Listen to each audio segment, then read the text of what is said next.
A ação promovida pelo comando do Facebook foi criticada por internautas que chegaram a falar em censura. Foram derrubadas páginas ligadas a movimentos considerados de direita.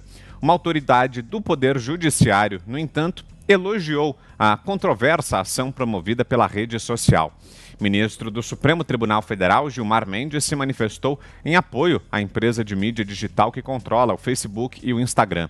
Por meio de outra rede social, o Twitter, o magistrado pontuou que a atitude culminou na derrubada de contas que, de acordo com ele, ajudavam a disseminar notícias falsas e aproveitou, assim, para enaltecer o trabalho da corte. Ele disse: a derrubada pelo Facebook de perfis envolvidos na divulgação de fake news demonstra a relevância do trabalho desenvolvido no chamado inquérito das fake news, publicou Mendes. A investigação mencionada pelo ministro não é, entretanto, unanimidade no meio jurídico brasileiro.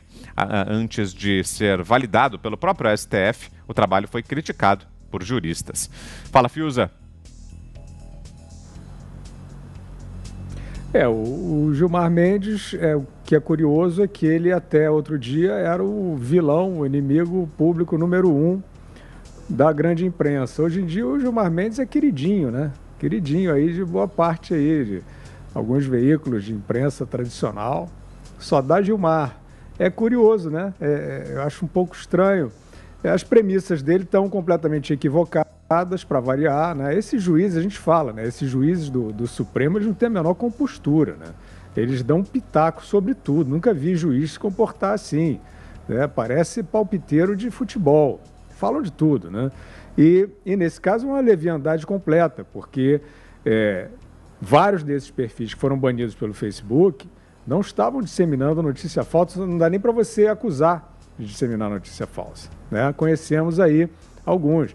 Isso não tem nada a ver, Vitor, com, falo sempre aqui, esse papo de direita, dos conservadores, não sei o quê, não tem nada a ver com isso. O Facebook não está nem aí para ideologia, não tem doutrina política alguma por trás disso. Eles estão querendo cultivar, como muita gente esperta, né, uma embalagem virtuosa, supostamente progressista, ali politicamente correta. E aí o nome do jogo é atacar Trump e Bolsonaro e quem mais eles disserem que são os propagadores de ódio, né? Evidentemente que todos os que desejam a morte do presidente ou que chamam de nazista ou botam suástica lá, aí está tudo bem. Isso para o Gilmar Mendes não é fake news.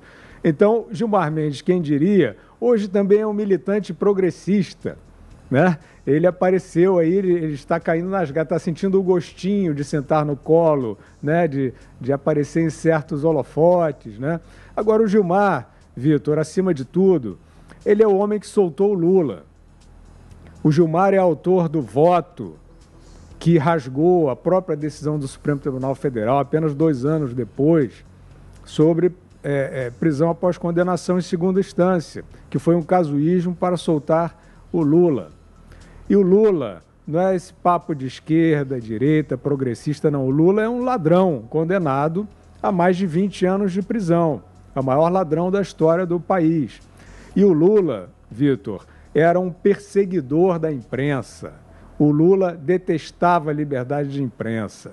Dentro do governo do PT, houve uma série de tentativas de amordaçar, de dirigir, de controlar a grande imprensa. Uma parte dela que hoje está aí saudando esse tipo de arrobo autoritário. Você, Zé? Ô Fiuza e Vitor, eu costumo comentar o seguinte: eu considero que esse novo mundo digital, ele vai mudar os relacionamentos e já vem mudando e já mudou muito. E eu vou buscar na história uma comparação. A prensa, quando inventada pelo Gutenberg, mudou costumes. O primeiro foi sobre a religião. Ele tinha ali um livro pronto, a Bíblia, e começou a editar a Bíblia e imprimir a Bíblia, e imprimiu muitas Bíblias. Antes, a Bíblia era reservada ao alto clero, né? Bispos, papa, e os padres e os bispos diziam nas pregações, às vezes exageravam, que a Bíblia fala isso, que a Bíblia fala aquilo. Todo mundo acreditava, porque não tinha acesso à Bíblia. Com a prensa, invenção da prensa, todos não, a maior parte começou a ter ali a Bíblia em mãos. Então, quando alguém dizia, numa homilia, numa pregação, olha, a Bíblia diz que não sei o que e tal, ele procurava a Bíblia. Onde que está isso aqui? Não estava. Então, assim, houve uma grande movimentação, houve o grande cisma da Igreja Católica, feito por Lutero, né? E a prensa mudou a sociedade. E hoje, esse mundo digital mudou de novo a sociedade, provocou uma grande crise nos veículos de comunicação, e esses veículos fazem de conta que nada aconteceu. Aconteceu. Sabe por quê? Hoje, o Facebook, o Instagram e o WhatsApp tem um repórter em cada lugar do mundo. Onde houver uma pessoa com o celular na mão, tem um repórter.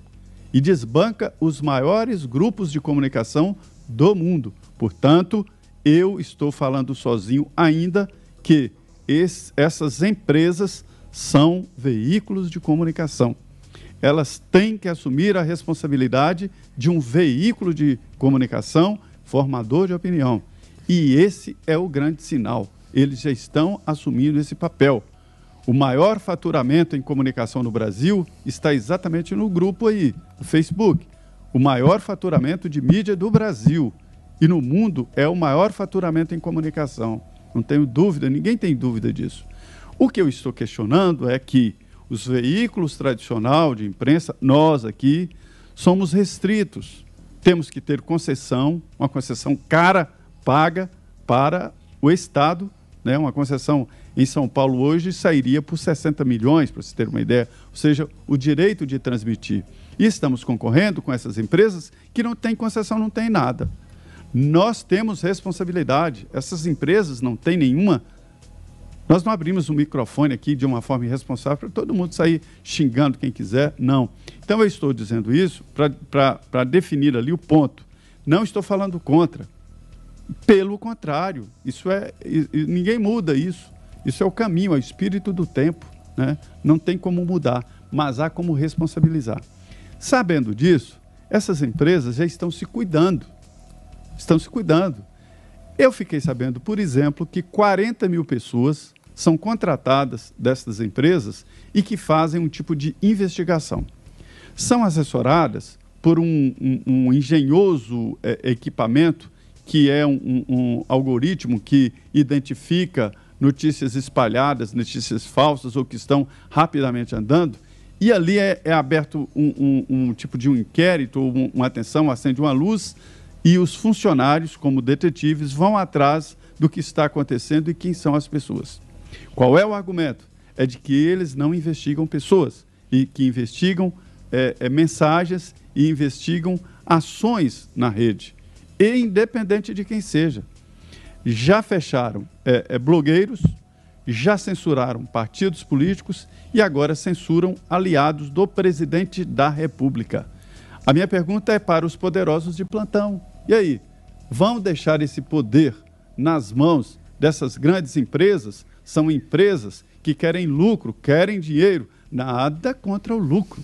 Mas o capitalismo, a livre iniciativa, tem que ter parâmetros, tem que ter disputa, mercado aberto e tem que ter responsabilização. Quer dizer, é dar demais um poder a uma empresa desta de te censurar. Isto é uma censura. Sem julgamento, sem nada, a empresa, vou tirar aqui do ar perfis de 2 milhões de seguidores. E ela pode, não há uma legislação. Eu entendo que não. Veja bem, hoje a legislação impede que um estabelecimento privado, mas com atendimento público, possa fazer seleção de clientes. Você pode entrar em qualquer restaurante e sentar e ser atendido em qualquer loja e comprar. O dono da loja, apesar de ser dono, iniciativa privada, ele não pode barrar, a não ser que você esteja cometendo crimes ou que esteja atrapalhando. Então, eu acho que essas empresas não têm esse direito de censurar. Isto é censura, e praticada sem ação judicial e praticada por uma empresa privada. Eu pergunto, se fosse o Supremo a fazer isso, a gritaria seria geral. Se fosse o presidente do Congresso, gritaria geral. Se fosse o presidente Jair Bolsonaro, o mundo viria abaixo. Então, por que uma empresa privada tem esse poder de censurar? Isto é censura, independente do conceito ali, do que seja, o que está fazendo esses perfis que devem ser respeitados e responsabilizados.